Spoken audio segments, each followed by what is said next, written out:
We Canadians have a lot for which to be proud of as we approach Remembrance Day. Not only does the day commemorate the armistice signed between the Allies and Germany to end World War I, but we also commemorate Canada's contribution to the defense of our great land in every war since. Canadians contribute a lot. More than 650,000 Canadians served in World War I, and 66,000 lost their lives. The country only had about 8 million inhabitants at that time, to put it in perspective. Sometimes, however, it seems that each generation is remembering less and less.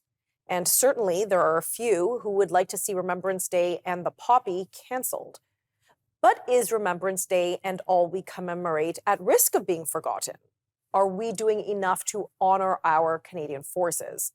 Well, joining me later in the program to share his research in Canada's history, especially the Great War, is Dr. Jonathan Vance, history professor at Western University and J.B. Smallman Chair. But joining me now to share his perspective is Robert Thomas, Provost Sergeant and retired Canadian Forces veteran. Thank you so much for joining me, Mr. Thomas. I really appreciate your time and especially your service to our country across these many years.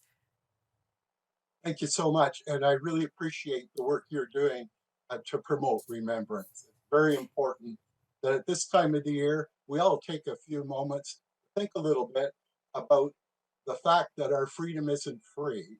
We enjoy our freedom because of the many young men and women that have stood up in times of peace and war and are still standing up today to protect us.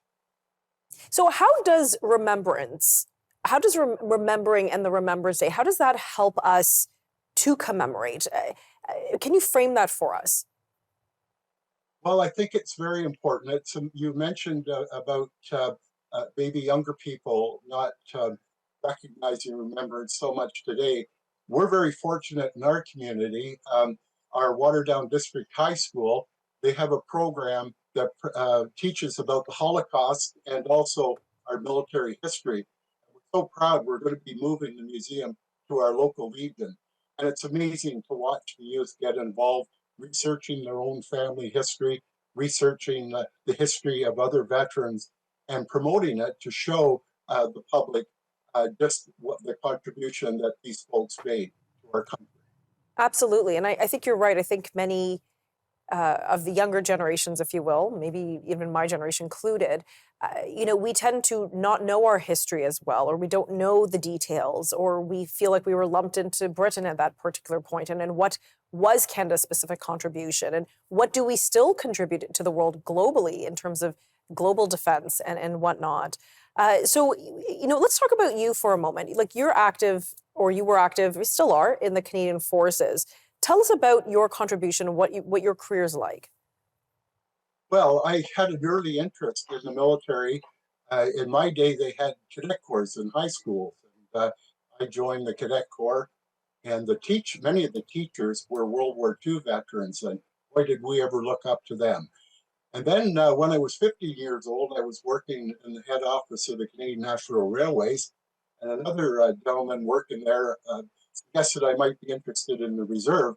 When I explained I wasn't old enough, he said not to worry about it. He was the column clerk, and he'd tick off that I was old enough. So I changed my date of birth, and when I was 15, I started driving 3-ton international state trucks in the Canadian Army. Then I went on, when I was 17, I joined the regular Army and joined the Canadian Provo Corps. And after basic training, served for a few years with the Provo Platoon that was a self-contained unit providing police support to the 2nd Canadian Infantry Brigade Group. And then in 1964, I was sent over to Cyprus with the 1st Canadian Contingent. I was 21 years old, and it was the first time I ever flew on an airplane. And Wow. after 6 months service there, I came back to Canada, served on Camp Borden Provo Detachment, and then a year later, I was shipped out to the Sinai Desert and Gaza Strip, where I served for a year with the United Nations Emergency Force. My Following goodness. that, I returned to Ottawa, where I worked as a special investigator.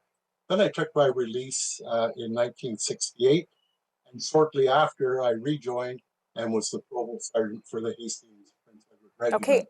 Excellent. I'm going to pause you there. We have to cut to commercial, but I want to talk more about why Remembrance Day is significant in just a few moments. Yes.